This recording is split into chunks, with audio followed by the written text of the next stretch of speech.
សីហសៈភួងកាត់អាចក្នុងកែវដែលអនុទិនអាលីអាលើចានវិរៈគុណតែងតាំងឲ្យដឹកនាំក្រុមចូល compulsory conciliation ច្បាប់សមុទ្រជាមួយកម្ពុជាកំពុងតែទាល់ច្រក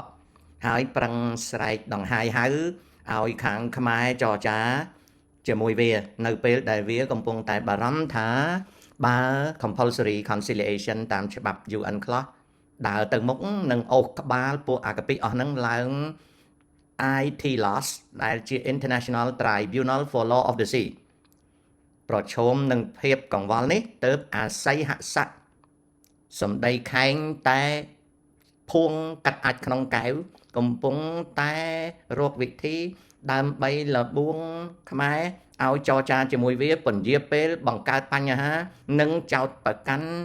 ថាខ្មែរជាអ្នកឈ្លានពានវាគំនិតក្រខ្វក់នេះរាជការខ្មែរដឹងក្រយៅអាកាពិនេះច្បាស់ណាស់មិនធ្លាក់ចូលក្នុងរណ្ដៅវាទេដូច្នេះអាល្ងីល្ងើមួយនេះ